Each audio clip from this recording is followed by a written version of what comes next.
श्री रामकृष्ण परमहंस मंदिर के बाजू में एक छोटा जंगल था। वहाँ जाकर वे ध्यान में बैठते थे।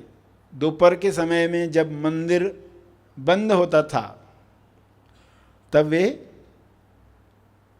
उस जंगल में जाकर अकेले बैठ जाया करते थे।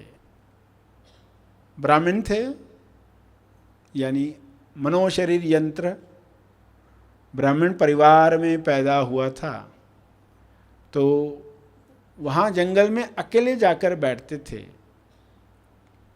और जब ध्यान में बैठते थे तो ऐसा होने लगा कि वो अपना जनेऊ उतार कर बाजू में रखते थे और ध्यान में बैठे रहते। तो एक ब्राह्मण अपना जनेऊ उतार कर रखे ध्यान के वक्त, तो ये बात जब उनके भांजे ने देखी तो उसने पूछा, आप ऐसा कैसे कर सकते हैं? आप क्यों उतार देते हैं? जनेऊ धागा जो होता है, निशानी जो है एक ब्राह्मण की।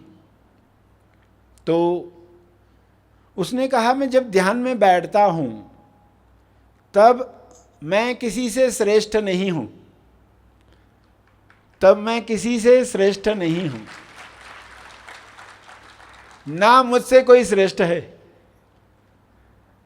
सब एक हैं, सब एक हैं। तो ये पहनकर मैं उस भाव से भी मुक्त होता हूँ। ये उस काल की बात है जब लोग जाति पाति इन बातों में बहुत ज़्यादा थे। 18वीं सदी के मध्य में उस काल की बात। तो वो श्रेष्ठता से कैसे मुक्त हुए? जैसे भक्ति, भक्ता, पवित्रा, क्षमा, शांति, ज्ञान दे से ज्ञान पाकर किस भक्ति की ऊंचाई को समझ पाए, वो ऊंचाई रामकृष्ण परमहंस ने समझी। वो उस श्रेष्ठता से मुक्त हुए। तो भक्ति की डेप्थ समझे। हंस चेतना के प्रकाश में भक्ति को समझने जा रहे हैं। हंस चेतना का प्रकाश। तो ये हंस कौन था? रामकृष्ण परमहंस। श्री रामकृष्ण परमहंस के चेतना में भक्ति को क्या रूप मिला, लोगों के सामने भक्ति कैसे खिलकर आई। तो आप भक्ति में उतर रहे हैं, भक्ति कर रहे हैं। भक्ति को समझते हुए जो भी शब्द इस्तेमाल करते हैं वो अनुभव के लिए है, ये बहुत साफ होना चाहिए। वो किसी शरीर के लिए नहीं होता। मूर्तियाँ मदद करती हैं, मूर्तियाँ मदद करती है, क्योंकि मूर्तियों में हम भाव स्थापित करते हैं। तो आप समझ रहे हैं कि रामकृष्ण परमहंस ने क्यों नाम काली का दिया, उस वक्त की ज़रूरत के अनुसार। तो शब्द अलग अलग आएंगे, आप शब्दों में कभी नहीं उलझेंगे। आपके लिए जो शब्द भक्ति की ऊंचाइयों तक ले जाने के लिए है, बना है, उसके साथ आप अपनी भक्ति पर काम करेंगे। जो भाव आप स्थापित करते हैं उस भाव से आप अपने पैटर्न से मुक्त होते हैं। वो दास्य भाव है, दास बनकर वो जो भी भाव आपके अंदर है, सखा का भाव है, वात्सल्य भाव है, पेरेंट्स करके कोई अपने आराध्य को देखता है। जैसे रामकृष्ण परमहंस उसे माँ कहते हैं। प्रकृति माँ काली माँ में स्थापित हो गई, प्रकृति माँ काली माँ में स्थापित हो गई। अभी काली माता ये मेरी माँ है, ये मुझे दर्शन दे, ये मुझे दर्शन दे। आप उसकी भक्ति में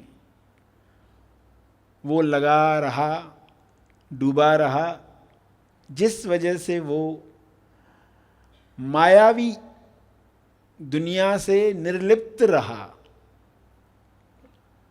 तो ये भक्ति का रोल क्या है?